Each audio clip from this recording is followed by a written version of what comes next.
जगन्नाथ जी और गणपति भट्ट की कथा।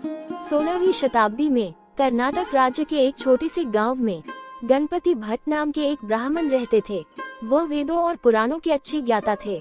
गणपति भट्ट को लगता था कि परम ब्रह्म भगवान का स्वरूप गणेश जी के जैसा है और उनके दर्शन मात्र से मुक्ति प्राप्त हो जाती है। एक बार गणपति भट्ट ब्रह्म पुराण पढ़ रहे थे तो उसमें लिखा था कि नीलगिरी में भगवान जगन्नाथ परमब्रह्म के रूप में प्रकट हुए हैं।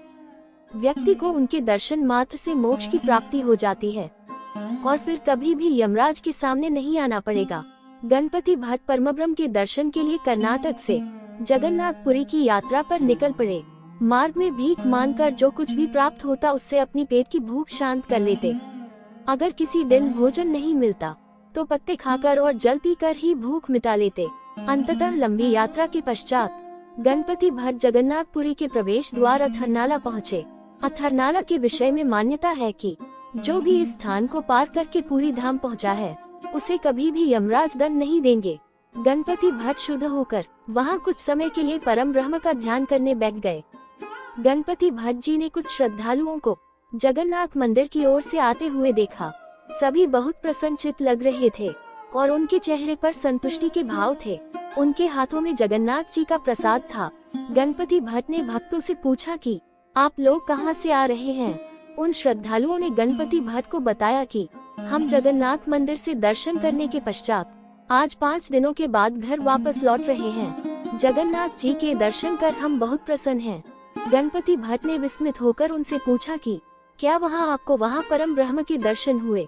श्रद्धालु कहने लगे कि हाँ, हम लोगों ने वहाँ परम ब्रह्म के दुर्लभ दर्शन किए हैं। गणपति भट्ट जी ने भक्तों से पुनः पूछा कि क्या आप सबने वहाँ परम ब्रह्म के दर्शन ही किए हैं। सभी ने प्रसन्नचित्त होकर बताया कि हाँ, हम सब ने वहाँ परम ब्रह्म के दर्शन किए हैं। गणपति भट्ट विचार करने लगे कि ये कैसे हो सकता है। अगर इन भक्तों ने परम ब्रह्म के दर्शन किए हैं तो ये लोग अपने घर की ओर वापस कैसे लौट रहे हैं। इन सबको तो परम ब्रह्म में विलीन हो जाना चाहिए था। उन्होंने पुराण में पुराणों दोबारा पढ़ा। उसमें लिखा था कि जो भी परम ब्रह्म के दर्शन करता है उसे मोक्ष प्राप्त हो जाता है। फिर ये लोग दर्शन के पश्चात अपने घर कैसे लौट सकते हैं। गणपति भट्ट का मन मस्तिष्क उस समय भ्रमित था। उन्हें कुछ भी समझ नहीं आ रहा था, क्या ठीक है और क्या गलत। एक पल के लिए उनके मन में विचार आया कि मेरा इतनी दूर आना व्यर्थ ही गया, आत्महत्या करके अपना शरीर त्याग देता हूँ। फिर उन्हें पुनः ध्यान आया कि पुराणों में लिखा है कि आत्महत्या नहीं करनी चाहिए। उधर जगन्नाथ जी समझ गए कि मेरा भक्त भ्रमित हो गया है। वह एक ब्राह्मण का रूप धारण कर गणपति भट्ट जी के पास जा पहुँचे। उन्होंने गणपति भट्ट से पूछा कि आप इतने विचलित क्यों लग रहे हैं।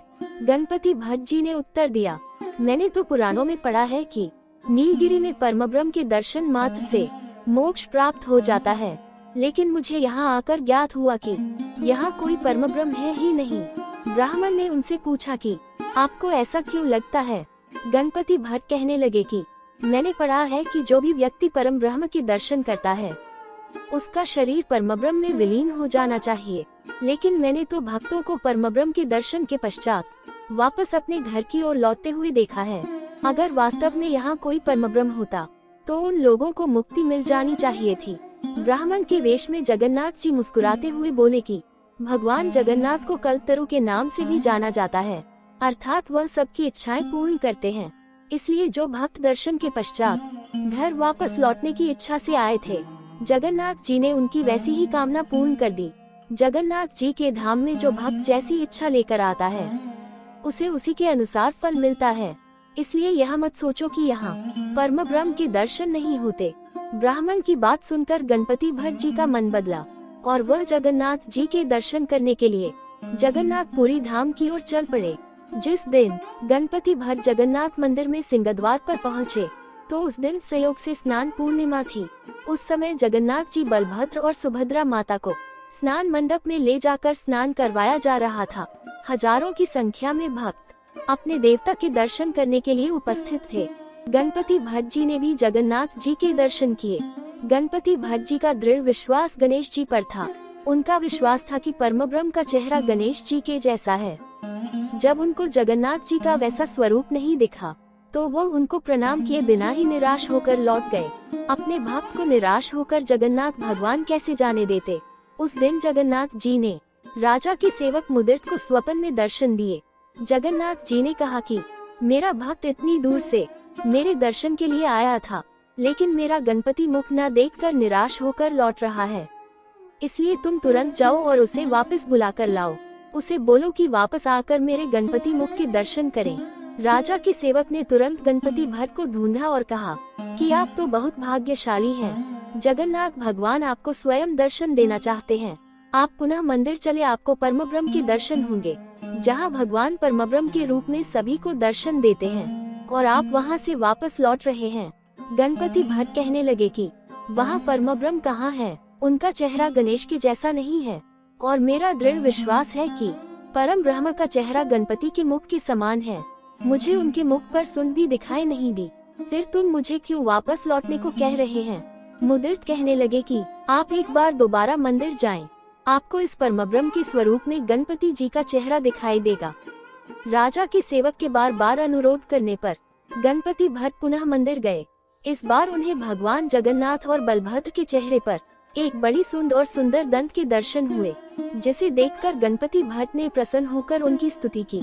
गणपति भट्ट परम ब्रह्म के ध्यान में लीन होकर पृथ्वी पर गिर पड़े और उनकी आत्मा प्रभु में विलीन हो गई। वहां पर उपस्थित भक्त इस बात के प्रत्यक्षदर्शी बने।